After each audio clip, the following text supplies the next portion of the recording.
Hi, everyone, and welcome to another episode of our MedTech Lives. Have you ever thought about working in the medical device industry? Well, there's never been a better time.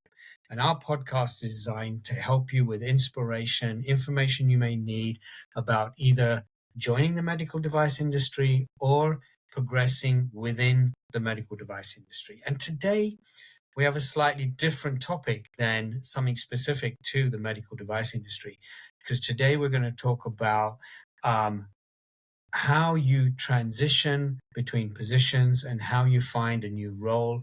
Maybe you've lost your job and you're thinking about how do I get back onto the career ladder. Well, today we are honored to welcome Petra Blume, who is a career transition coach and a talent development consultant. She's worked for companies such as Lee Hecht and Harrison for many years, but now is managing director of Blume Coaching. So we're your hosts, Silke Riemer and Kash Ikram. Without further ado, let's talk to Petra. Petra, can you tell us a little bit about yourself and your services, please? Yes, sure. First of all, thank you so much for having me here. It's really an honor to be in this very, very cool setup, and you're trying to, really capture MedTech lives. I was fascinated from day one. So about me, as Kash already said, I'm a career executive and mental coach with a very diverse background. Typically, when you read my CV, it's going like in all directions, which means that, at one point I started as an IT consultant, and I call this was in my previous life, right? It seems like ages ago, where, I really got it was nice to work for very, very different industries. I started off in banking, insurance, industrial, automotive, but then eventually also had the pleasure of actually going into pharmaceutical and healthcare. And that was my last episode, I call it, before I then made a complete career transition. Mm-hmm. And from IT, I went into HR, which couldn't be more apart from one another. Eventually going into leadership development and then ultimately coaching is what Petra, I'm doing. Can you tell us, sorry to interrupt, can you tell us a little bit more about this step? Because what we experience very often is that people think, once I'm in IT, I'm in IT forever. But this is a real change from IT to HR. How did this happen? This really almost, I wanted to say, it happened by coincidence, and it's very typical for my life, for my career, that I was never certain about what I really wanted to do, and things just happen. And I think they happen for a very good reason. But make a long story short, in my last IT job that I had, I changed again industry, and I felt that, this whole IT thing is kind of like over, but I couldn't nail it. I didn't know, okay, what else? What else is there, right? Gladly at the time, I was training somebody and they asked me, how do you like the company? How do you like your job? And I had just started like 2 months ago, and I felt like, what can I say? So I said, okay, I like the company a lot, but actually I'm bored to death with my job. I think it's time to move on. I'm like, wow, did I just say that? Yeah. Okay, I did. I did. And the good thing is, the person then just handed me a business card from somebody in HR. And I called them. We had a very quick chat. I told them basically, I just got your card. I have no idea about HR. Here's where I am. And they said, let's meet. We met a couple of days later, and they said, when can you start? Wow, what do you mean, when can I start? So basically, I was lucky enough that at this point in time, they did need somebody with some IT background, so I was then starting as a project manager for an HR IT project. At the same time, they needed what we call, the transferable skills. So they needed someone with empathy with somebody that could communicate, languages, all these kind of things. Yeah. But at first, I was kind of like Key shocked IT myself. skills. Key IT skills we find. Yes, Yeah. like the Yeah. combining part. Yeah. And so, yeah, I'm like as open-minded as I always consider myself to be. I said, yeah, of course, I'll join. I had no idea what I was getting myself into, really. Right. And of course, before I then really started, there were some doubts in my head, like, what are you doing? Is this Right. really going to work? People will look at you like, okay, no HR background whatsoever. But the same thing actually was true for my IT career. I never studied IT. Okay. I was determined to do it, and I did it. Right. I was determined to go into pharma. I did it. And that's kind of like also my thing. It's like, just do it. I actually hate the fact that I didn't invent that for Nike, like just do it. But that's on a side note. But I think opening your own company was a conscious decision, right? Yes. I don't know. Let me think. It was a yes and a no. Right. A yes, because also I have been going through various ways of contracting. So after my IT job, my last one, when I quit my job, the client called me and said, we want you to finish this project. And I said, well, how can I do this? I just quit. So that's when I had my very first freelance role. And I didn't know how this works in Switzerland. Actually, it's very, very easy to do. Then when I actually had my last role within HR, then working for, LHH, a career transition company. And at one point in time, I came across, actually it was when Corona hit, I came across a very powerful coaching methodology. And that's when things started to change, when I felt like, wow, there's so much more I want to give, and I want to tell, I want to help even more people. And that's when I said, you know what? I have so much energy and passion. Let me dedicate one day out of my schedule for my own company. And that's when I founded my single company. But I was still 80% employed. After that, a couple years later, I'm thinking, wow, I want to do more. Yeah. So then it was at a turning point where I said, I think now really is the time. So actually it was a very profound decision that I took. And I said, let me try this out. I have so many things in mind. I have so many ideas. And also in the meantime, I've had the privilege of working with hundreds of people through career transition, Yeah. Of which I was one, which is where we met. So full disclosure. Yeah, absolutely. Yes. When I was transitioning between companies, the company had appointed you to be my coach, and it was a significant turning point in my life. So that was pretty amazing. So thank you for that. But I think what you just said illustrates that you don't just talk the talk, you walk the walk, right? You've done it yourself. You've transitioned from careers. You've just gone into careers and said, right, I'm just going to do this. And I'm determined, maybe a little stubborn as well. It helps. I'm stubborn and I'm going to do it. Right. And you make it happen. And yeah, you've got the experience of talking to hundreds of people who have been through this process. Yeah, absolutely.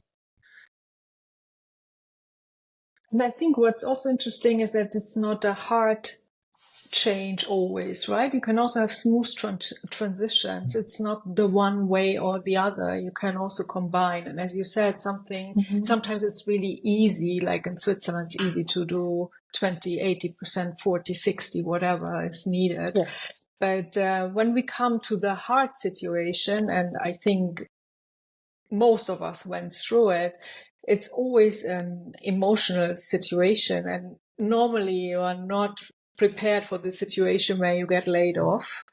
And it can be that you are part of a mass layoff, but it can also be because of your performance. So even if it's so emotional, what would be the ideal behavior now that we talk in the ideal environment in this situation, because I think you might want to use your colleagues, your peers, your manager as references for your next job. What is the ideal behavior?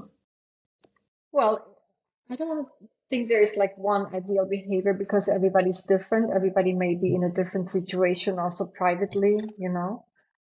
In my case, even though I saw it coming, it was a mass layoff, right? But the day I got the message, I was surprised how much I was hurt. Yeah. Like unbelievable, you know, because I went in, I said, yeah, whatever, give me the message and, you know, that's it. No, Yeah. it was nothing like that. For the Yeah. first time ever, somebody had the guts to fire me. You know what I mean? And really just saying it out loud. Yeah. I've been fired. Oh my God. Everybody will see that on my, you know, it's amazing what it does. Yeah. The ideal behavior. I went home and I was a bit destroyed. But you know, I think for me the glass is always helpful. So I said, okay, yeah, let's feel a little bit sorry about yourself. Maybe have a drink or two, you know, but then move on. Yeah. And what I did is I was super active. I think the worst to talk about that is if you're staying at home by yourself. And also depending, do you have a support? Are you married? Who's your support network? In my case, there was actually a second thing. I had just ended my relationship, which was horrible because at first I was like, oh my God, poor me, you know, all of that. But again, let's move on. Yeah. It's really talk to people, get out of your home, do something that gives you energy, that gives you pleasure, meet your friends, do sports, go travel, you know, maybe immediately, and do something where you get the confirmation that yes, you are worth it and you're enough as it is, period. I think it's so important.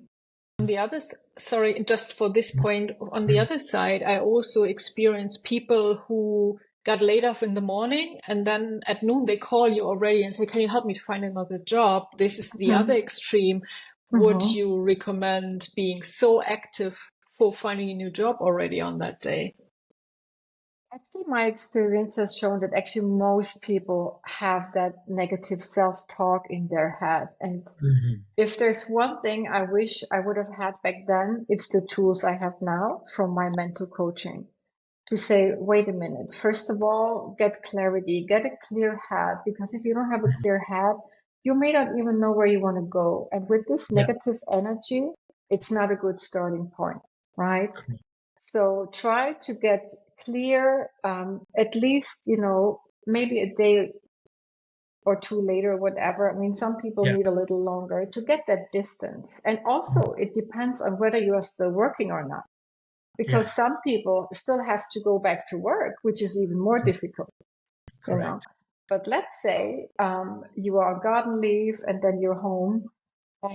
It's really important to think about, okay, what do I actually want? And ask yourself a few questions, you know, to analyze.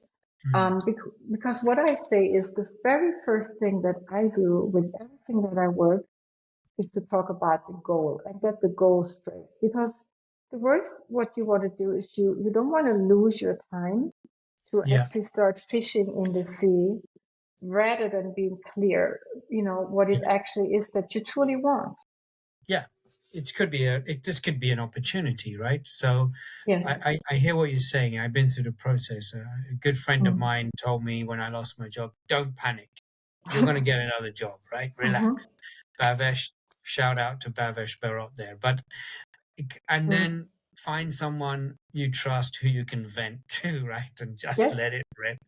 Especially if you're leaving it's quite emotional. But then, start thinking about this could be an opportunity. Maybe if I'm an IT programmer, I don't need to go back to being an IT programmer, right? Is this an opportunity for me to rebrand myself, retrain? think about something else they want to do, maybe a different industry. It's so valuable to just sit back, take the time, talk to the people who care and love you, and evaluate, what is next for you, right? Instead of jumping, Absolutely. or snatching at straws, or grabbing the next similar job to the one you're doing that just comes along, right? Yeah, absolutely. Yeah, Where you started does not equal where you end up in correct. life, in your career. And there's so many things. Like when I started doing the analysis, I was surprised of all the opportunities that are left and right. Because typically, I Mm, mean, especially, I would consider myself a very loyal person. Even though I yeah, hadn't been very long with the company. Now picture somebody that's 20, 30 years in the same yeah, company, right? Oh my God. But for me, it was still like, wow. And I caught myself talking about yeah, we need to, yes, until one of my ex-colleagues said, wait a minute, who is we? By the yes, way, yes, you have been dismissed, and I'm like, oh, that's interesting. How come I'm yes, talking about we, you know? yeah, And that was an eye opener. So I said, okay, it's not a we, it's okay. And what is it that 100%. I really, really want? What's out there Yeah, for me? There must be more. But typically, to really be open and really be curious, come from a creative and a curious mind, be open and trust the process, trust in mm, yourself, mm, and go start and do the analysis to see what's really out there yeah. that could be for you. One thing, that's an excellent point you make. When I'm interviewing people, they tell me about, we did this and we did that, and I stop them. I say, hey, I'm not hiring the team, right? I'm hiring you. So tell me what you did, right, in that Yeah. part, right? And it's a habit and some people don't, they're humble and they want to say we instead of I, but we really want to hear about what you as an individual did, or what you contributed to that thing, right? Because if you work for a company of thousands of people and you say we launched this great smartphone, right? You didn't kind of do that on your own, right? So I want to know what you did, right? That's a really good lens to look at your work, right? To start using the I word, not the we word. Yeah. Yeah, I like that point. Totally. Yeah, I wanted to add yeah, something. I mean, I've been most of the time in sales, and when you lay off people in sales, you need to say goodbye to customers as well. It's not that you just go and leave, and maybe in the future you will have the same customers again. So, what are your recommendations for the people how to say goodbye to customers? It's a very good point, Silke. I think most and foremost, it's be humble, show gratitude for everything that you could do and what you learned and experienced. Some people do that in an official LinkedIn post, even mentioning a few people like your line manager, what have you. hmm And tell them transparently, tell them the story. I mean, sometimes I know, depending on the timeline, you can sometimes only share, some of the news. You may not be able to say where you're going next, but nevertheless, I think it's really good if you thank the people that you've worked with, and that you kind of like tell them, okay, stay tuned, I mean, because we'll meet again somehow, somewhere. Yeah, excellent. So let's say you've had the bad news, or you've exited the organization, you've taken some time to reflect. What's next? What should you be focused on then? When you're really out, and you've done the analysis, so let's say now you're really clear what type of role, and Yeah, then, as part of the goal, there's many, many layers and many criteria, one of which yeah, is where, with whom, how much money do I want to make? yeah, If I'm changing industry, it may not be the same, so I need to be aware of that as well, yeah. right? Also And country. yes, and the Yeah, clearer I am with all those criteria, what is my preferred way of working in terms of what yeah, am I looking to find in terms of culture? Yes. What is important there? What about my work-life balance? One of the things I use for that is the SWOT analysis, for example, where I play it through to say, you know what? Could this really be for me? Yes or no? Because the moment when I'm at the risk part, in the Yeah. threats, I can play it through my head. Of course, these are still assumptions because apparently, you're still an outsider. But Right. that helps me and has helped my clients to really play things through and to make maybe a decision even when I see a job, do I want to apply, yes or no? Yes. Yes, absolutely. That's And true. and there are so many ways today to find a new job. There are online platforms, there are recruiters, there's your personal network. What's your experience? What's the best way to start, and to which channel would you recommend to use? Mm-hmm. Yes, indeed, there are many ways. And if you follow statistics, the most recommended way is always like through network. If I think about the people I have worked with, the majority of them found new jobs through network. Of course, the good old way by applying to a job that you see still works. And if you talk about platforms, I think nowadays there's no way that you could come around without LinkedIn, for example. Right. I still have people that look at me and say, "What, LinkedIn? No." And I'm surprised, because but there are so many platforms. I mean, there are specific platforms, for MedTech. I mean, there's MedJobs and SwissMedical.net, and you have them. There's so many out there. Yeah. And then also it depends on the level that you're targeting. If you are VP director level, we know these jobs are hardly ever posted anywhere. So now we're going to the hidden job market. And these are typically either recruited or also found through the network. Right. Right. Yeah. It's good you mentioned this hidden recruitment that's not out there in the public, and that's through your network. So you got your network, you got LinkedIn. I mean, LinkedIn is become such a strong platform Oh, to yeah. find roles, especially if you want to transition into something very different.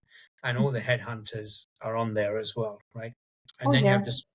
you have the specialist headhunters as well, of which there are many, and also some very specific to specific industries. Yeah. So you should make Would you recommend on LinkedIn to have this open to work circle, or just put I'm open to work visible for recruiters? Because I know that there are a lot of pro and cons, and it's always a discussion. Would I like to disclose that I'm on the job market? What is your recommendation? You will not believe how many discussions you have with other coaches. Really, it's by far the one. And typically, that's one of the first questions I'm asked. So, oh, by the way, on LinkedIn, Yeah. here goes. I think it depends on what is your geography that you're targeting. If you're targeting US, definitely go for it. Right. If you're targeting UK, I would also say go for it. In Switzerland, no, don't. Right. And there's a simple reason, because it's a completely different market. It's a completely different culture. And it could really come across as being desperate, and I don't like that word, because I always try to phrase everything positive, but that's really, if you ask me, in Switzerland, I would certainly not do it. I would rather be targeted and strategic with my network, with my contacts, rather than openly showing. So your local culture has a big impact on that. Yeah. So maybe get some advice from people. Okay. And the market, think about it. If you're in a market like the US, where it's really hire and fire, you want to make sure you let people know, hey, by the way, I'm on the market again, right? Yes. But here it's a completely different story. Yeah. Oh, wow. That's interesting. And we talked about a personal network. So I think it's too late to jump on your network once you lost your job, right? So you need to take care of your network when you have a job. So what do you think is a good way for networking? Cash Yeah. is a great networker, by the way. You mean This is that always phone call you get? Hey, we haven't spoken in 27 years, but I just lost my job and I thought I'd call you. You I know? tell you, it's my favorite topic. I can Yeah. tell you when it comes to career, and specifically also in this geography, You're right. because I probably would say all Europe, we are not the biggest and the best networkers on this planet. Right. Um, and yet it's the most underrated topic when it comes to career. It's Yeah. so underrated. It's so people either have a weird mindset about it, what network actually is. Mm-hmm. And the moment I mention network, I see the no, no, no, no, no. Yeah, no, this is not for me, Yeah. Or they don't know how to do it, Right. So, and those are the two important things. First of all, come to kind of like accept the fact that you don't need to feel bad asking, and because that's Mm-hmm. the biggest saboteur in the head of people is I feel bad. I Yeah. feel like I'm stigmatized. I don't like to ask for a favor. Oh my God, this is so strange for me. I really feel bad. It's not comfortable for me. And on top, I don't know how to Yeah. do it, what to say, you know what I mean? Yeah. If you can work on those two things, if you really think about, networking as a two-way road, because for most people it's I'm Yes. asking you. But Yeah. no, you know what? You can also ask me, or Mm. better, I can offer you something. I have Yes. experience, I have knowledge, I have skills. Think about something that you can offer, because for most people, this makes it a lot easier, to go and Yeah. talk to people. I think also we're sitting in a position where we're feeling vulnerable, right? But Mhm. most people want to help others, right? So Yes, when you're asked for help, most people want to help, right? So true. whether they don't think of anything exactly on that call, if they say, hey, let me go and think about it, I'll make some phone calls. I think most people want to help you, right? If you're in that True. situation. And I think you don't Mhm. realize that when you need to pick up the phone and call them, that person will most likely want to help you, right? Not want to, Exactly. you know, Yeah, push you away. yeah, I think that's the nature of most people for sure. Yeah, very definitely true. our nature, right? Mhm. Excellent.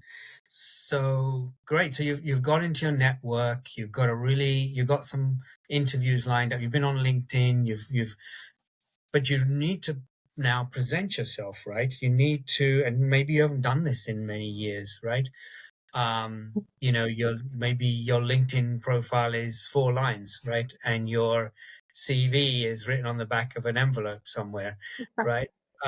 So I think, well, two things on that. I think when you're networking, I think you should always be networking, right? Not just when you lost your job. It's just a good thing Absolutely. to stay in touch with people, Mhm. go to meetings, meet socially, just continue to build that network up and maintain it, right?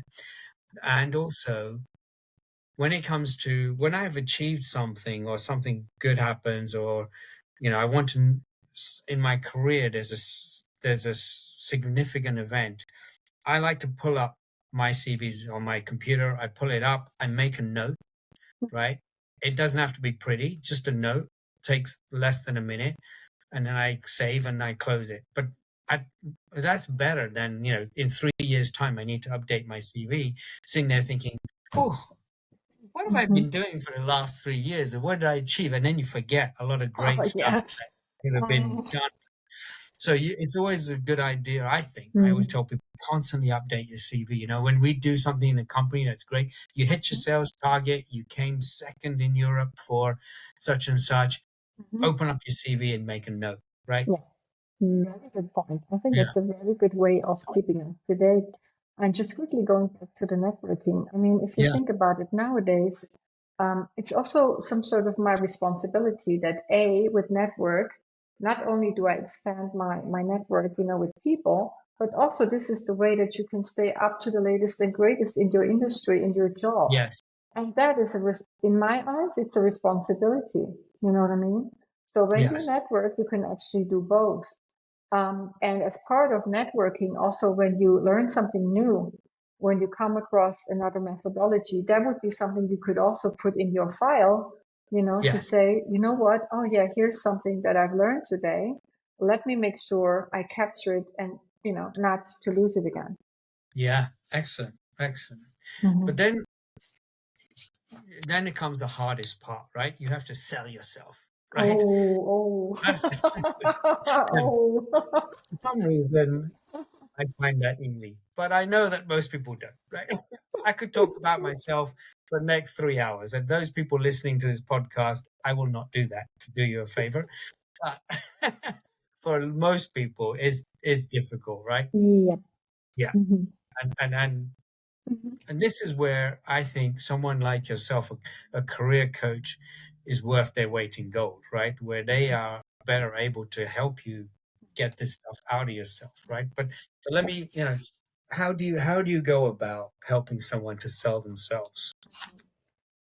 First of all, when I heard the expression, I remember my coach saying that to me, and I said, "Oh my God, what a horrible phrase. I don't want to sell myself, But that's, for some people, that's already like, oh hell. But it's really all about, and that's part of the analysis, to say, what are my strengths? What are my key strengths? I also tell people, listen, go out, um, send an email to some people that really know you, Mm-hmm. family, friends, co-workers, ex-colleagues, whatever, and ask them for some feedback. Give Yes. them a few introduction lines or words in terms of, hey, I'm about to define my next career step. I need you to tell me, like, give me 3 things that you have witnessed, that you have seen me do, core strengths, that you've seen really, but also 3 things I can improve. Don't Wow. worry, you cannot hurt my feelings, because I think it's important that you are honest, specifically when we talk about family or Yeah. friends, or both. And Powerful. I remember I actually did that. And I remember when I defined the people that I had in this email, I thought, oh my God, do I really want to do this? I want feedback, but I don't want it. So that's another thing. We're not a good feedback culture. I mean, Yes. and that's another thing. So I said, oh my God, okay. Some of the people I knew, they may have critical feedback, but I said, okay, just close your eyes, press the send button, and off you go. And I Yes. remember when I did, I was like shaking. I thought, Jesus, Mm. did I really do this? It was a big thing because I put, Yeah. I don't know, 20 people in that distribution list. Wow. And guess what I did? I've been watching my mail. Is anybody like giving me feedback? It was just like so strange that I would do that. And Yeah. some people you would expect like what are they saying, and some others not. But it was so enlightening. It was so Yeah. powerful. Especially, of course, the positive things, but also the things that where they say, listen, and I told them, when I already knew I wanted to be in coaching, these are the things that you really should work on. And of course, at first I'm like, yeah, whatever. But then I said, wait, you asked for the feedback, so let it sink in, take it on, and really work from there. Because that's what you wanted. You want to get out of your comfort zone. You want to grow. And how can you help other people growing if you don't want to grow? Yeah. So that was a major thing I've done, and I've never done it before.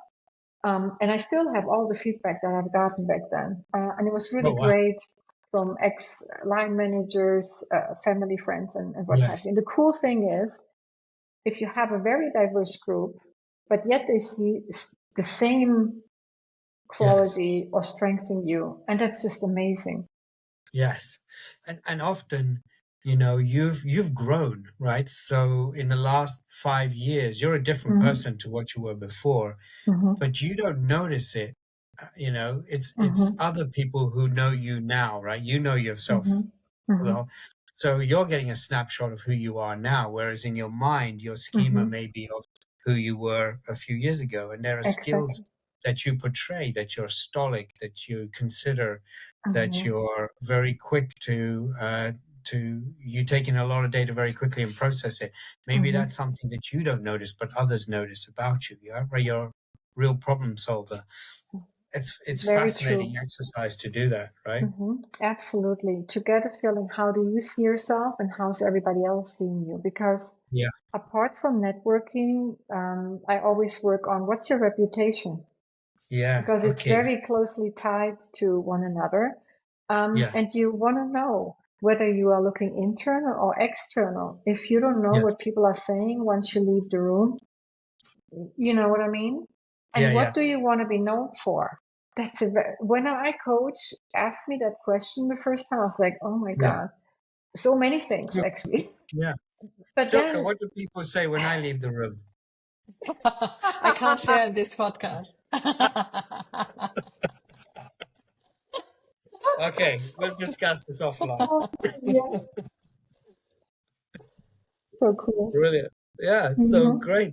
That's amazing. So you've collected a lot of data on yourself, and now you need to craft this into, classical. The classical CV is out the window. The CVs I get nowadays are Oh, beautiful colors, margins with loads of information.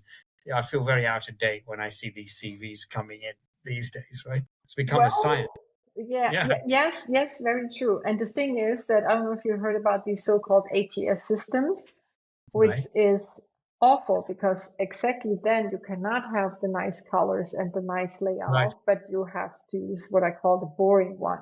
I call the right. boring one versus and if you ask me, I honestly don't know why in the year 2024 we are still Yeah, actually using CVs to begin with. I right, think it's completely outdated, by the way.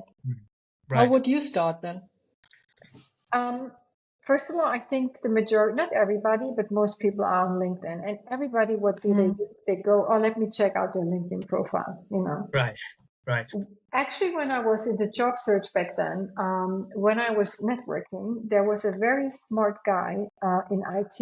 And what they had invented at the time is a software as a service and he said, listen, if I hire, yes, of course you need to have the technical skills, right? And if you have a CV, then yeah, check. But I hire for attitude. I want to see the person first and I want to see how they talk, how they move, yeah, I don't want to have a piece of paper or like a digital file. I want to right, see you and I want to get my first impression when you talk to me, right? right, And apart from just the video, they also invented a software where you can basically scan like various points in your face to see whether wow, once they asked some specific question, whether you were, lying or not, telling the truth, wow, and your beautiful, reactions. And I was really fascinated by that. wow, And, honestly, when you think about it, no matter if we're talking about a manual or anything, people don't read. They right, watch videos. right, right, I mean, that's just what we do now. It's much quicker and it gives you so much more information than just yes, to read in a CV. yes. Exactly. I think it's key to have the right keywords on your CV for these Mm-hmm. software systems to pick up. That's where, again, a coach like yourself can help with that, depending on which role you're going for. Um, and yeah, to have your LinkedIn profile up to date and have the right information on it. Yeah. I mean, I never heard of keywords, etc., on your CV and these until you and I had that conversation, and then I Yes. started to add them. But you're right. Now you're seeing software systems where they ask each candidate the exact same question. They Mm-hmm. record the answer, and there's analysis going on, both visual, auditory, as well on how you answer. On the one respect, it does give everyone a fair chance because everyone's getting asked the same questions, Yeah. right, in the same Mm-hmm. manner, and the ability to answer them as well, right? And often employers will also ask you to do some evaluation tests, to show how quickly you can solve puzzles and problems like, Yes. well, Yes. Yeah. right? Mm-hmm. And, Like and my assessments. advice there is don't do what I do and leave them to the last minute, but do them when you're in a relaxed environment. Yes. I Yeah, have very another true. question for you, Yeah. Petra. Once you are in the process, I mean, it's never Mm-hmm. only one step and you get hired or rejected or Mm-hmm. even ghosted, which is Yeah. quite normal today. Mm-hmm.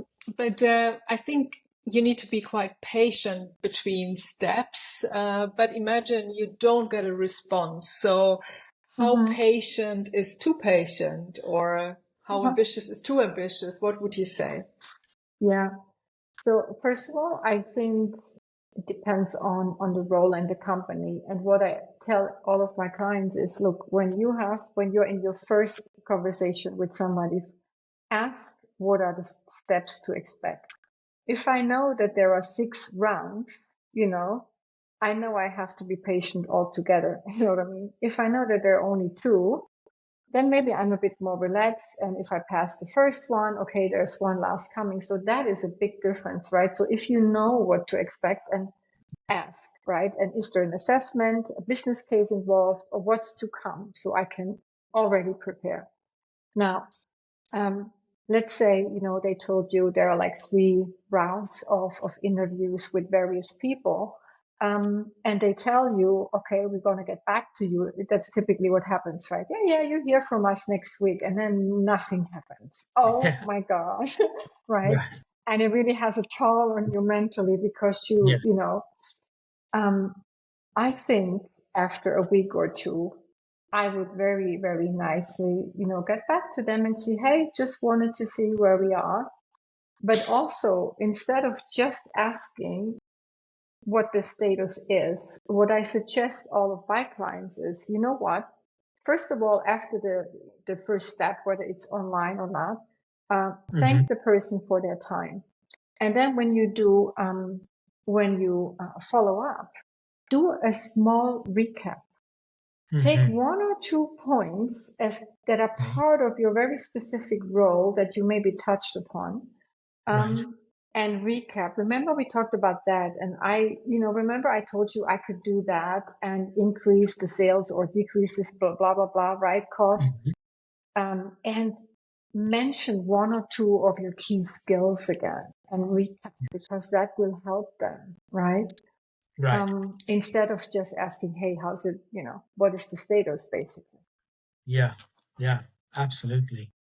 I see. I remember when I was preparing for my interviews, you told me to start to developing strong, accomplished statements, right? And you Yes. gave me this model, which had Mm-hmm. 4 steps on it. Mm-hmm. Describe the situation, Mm-hmm. describe the obstacles, what actions did you take, and what were the results you obtained, Mm-hmm. right? Can you elaborate a little bit on that? Because I think it was a strong model and Mm-hmm. it stuck with me Yes. throughout my career. Yeah, Wow. That's yeah, good to know. yeah, So I think one of the things that I see, and that's also the model I'm still using, and a lot of yes, other career coaches using this model, is to help amplify on your core skills, specifically the yes, soft skills, which are much harder to demonstrate, right? right. Now, um, I hear it. Sorry, cat. Nice. My cat is joining us. No problem. Say Oh hello. my God. Hello. Oh, so cute. Sorry to distract. Please carry on. No problem. Yeah, So you want to make sure you have good examples that underpin your skills, in your CV, but also in a conversation. right. And 2 things is what I have seen. Most people, especially when they haven't been applying in a long time, what you always see is, I have been responsible, Right. but that does not tell me anything of what you've done, or have Mm-hmm. you done it, and how good have you done it. So we want some Yeah, kind of evaluation. And that exactly. methodology really helps to say, what is the result I produce? So number 1, we go and focus on achievements, Mm-hmm. right? But secondly, when you think about these examples, it of course helps you with your confidence when you see, wow, all of the stuff that I actually have done and accomplished, Yes. right? Yeah. Thirdly, I can tell you, I do a lot of interview training, and some of the questions when you ask people, it's funny, I had one just 2 days ago, Yeah. and people don't get to the point. They Yeah. either Yeah. talk way too long and Yes. don't come to the point, and at the end you think, wait, what did they just said? I forgot what they said initially because it was way too long, Yes. and you lose, the person opposite from you. And that Yes. methodology also helps to structure your Correct. answer, you know, and to really Correct. say, this is what happened, this is the challenge, this is what I have achieved. So basically, this is the result. So very short, crisp. It's a nice way to, to demonstrate a very complex situation potentially. Yeah. I like it. And I remember you telling me that it's not just what you did, but how well you did it, Oh my right? God, you Yeah, remember that? I remember that. Big impact you had. Oh, wow. It's so important, right? And also, I mean, the model, it doesn't have to be linear, right? You don't have to describe the Mhm. situation. Obviously, you can always start with the achievement, right? Yeah. I closed the biggest account for my company. We Mhm. delivered a new product within, you know, 3 weeks prior to the date that we were supposed to complete, Mhm. right? That's your Mhm. headline. And then you explain the situation. This was Exactly. the situation. Here's the obstacles we have to overcome. And this is, not just what we did, but how well we did it, right? And what were Wow. the end results, right? Silke and Absolutely. I Silke and I launched a heart valve. It's still a competitive topic between us as to which one went in first. She argues that as Europe was, I argue actually as we were an hour ahead, it was us, but on the time zone. Oh, But okay. He's but that using the time zone, but yeah, still we were first. So they both went in at say 10 o'clock CET, but that's 9 o'clock UK time. So I think I went in Mm. first. But that heart valve went on to become the biggest selling heart valve worldwide, Mhm. right? So, Wow. there's an example of how just starting very small went on to become something really big. we should just Yes. not be in the same interview competing You know, for the same job then. I would get beaten up by That they'll could say, be yeah. that could be difficult. They were like, we just saw Silke. We don't need to talk to you. Thanks for coming. Have a nice trip home. Oh, You think That's I'm why such he joking? hired I've been me there. at the I've been end. there So already. One good. So great. so I think we covered a lot of stuff, about yeah, absolutely. how you don't panic at the beginning. Take your time, reflect, talk Mhm. to people who love and care about you, vent, right? Mhm. Gather information Mhm. about yourself, kind of figure out where you want to go next in life, and it doesn't have to be where you've just come from, right? And then start to craft your message that you're going to do when you're in front. You're absolutely right. People who are coming for interviews and they've got great things on their CV, and when you ask them about it, they're not able to succinctly tell you the key aspects of it, right? Because if True. you're on the other side of the table and you're doing the interviewing, this may be the fifth person you've spoken to in one day, and it's Yeah. quite tiring, right? Mhm. You want Yeah. to you want to get cut to the chase and really talk about Mhm. and it's the same in any sale, right? You want to buy that person's attention and that time. You want to hook them with something interesting and then have that conversation with them, right? Absolutely.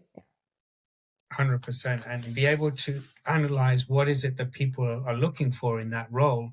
Mm. So you can talk to those things, not just generally about yourself, be Yeah. very Mhm. specific and stuff like that. Yeah. I think most people completely underrate the personal aspect of it, like the what Yes. when they say like culture match. Hmm. And think about it. If you have 10 same CVs or Yes. people, Yeah. what you just said, you've been interviewing all day long, more Yeah. or less the same background, what have you. The one thing that sets you apart is your personality, Yeah. Absolutely. And I heard from recruiters tell me that, there were people, um, in a process, and the person that was actually the last one to be considered in the Yes. interview, she turned everything around with her motivation, and she was so like it's energy, Yes. people remember energy and people remember emotions. Wow. And if you leave the room and they have forgotten what you said, then apparently it was kind of like flat, I mean, I'm Right. exaggerating, but Right. ultimately this is what it is all about. And also in the CV, of course, we know ourselves, and Yes. whatever I put in my CV, it's coming from me. I know myself, Yeah. but the other person has never ever met me. Yes. May Right? not have read your CV before they met you either. Right? Yes, on top of that. Yes. And so I tell people, think Yeah. about it. You have 100 applications, sometimes Yes. more. Yes. Yes. What can you put in your CV to help that person make a decision in your Yes. favor? Yes. To Wow. put your CV on the yes, maybe, or no pile. Yeah. Right? Agreed. Yeah. Your cat is also agreeing. He's I hungry. think, Petra, normally our last question is, when you look back at your past self, what are the 3 things you know now that you wish you had known then? Today, I would like to change this a little because now you have your own company, you are a coach. So what are the 3 things you know now you would give someone else as an advice when applying for a job or when we have lost a job? Mm-hmm. Take your time, be gentle with yourself. Make sure you have a good self-hygiene in terms of rituals, have a structure in place. Have a plan in place. I love SMART goals. Mm-hmm. Because also at one point I've had people where they say, oh, actually, I like being off. Oh, Yeah. it's nice. This is unusual, but I start liking it and I'm afraid that I will just procrastinate, So have a plan in place where you exactly really put in your agenda. I'm going to meet this person for coffee. I'm going to go networking here. I'm going to sit on my CV, on my positioning, simply for the fact that it gives you a structure and you will not feel guilty if you have a day, an hour, a week where you don't do anything job search related. Right. Right. Because I brought that's a funny story because when I was in the search, one of my best friends was working part-time. And the first thing she told me, oh, great. Now we can meet every day and we can go swimming. And I said, are you out of your mind? I have to find a job. Yeah. And when I then finally did, I brought my laptop to the swimming pool. How crazy is that? And she said, you're really out of your mind. So that's another thing. And then also start replacing the I have to's, I should with I want to and I like, So look what is playing up here, Yes. the saboteurs that like this negative self-talk. Right. It can be so destructive and so negative and so limiting. And also watch that before you go and meet people, before you go into an interview. Yeah. It's so important. Mindset is everything. Mindset is everything. Yeah. Thank you. Thank you, Petra. This has been absolutely incredible. I think you're such a positive person. You're clearly empathetic and you've spoken to so many people. You have so much experience in this. So thank you very much for sharing your knowledge with us today. How can people find you? If people want to talk to you, have a session, you have a website they can contact you through. What is that? Absolutely. It's blumecoaching.com. You can also find me on LinkedIn, Petra Blume. Maybe we can also share that, somewhere. Yes. We will but put it absolutely. under the video. Thank We you will, so absolutely. much. It was a pleasure to talk to you too. Thank you very much, Petra. Thank you. Thank you. It's been, as always, amazing. Thank you.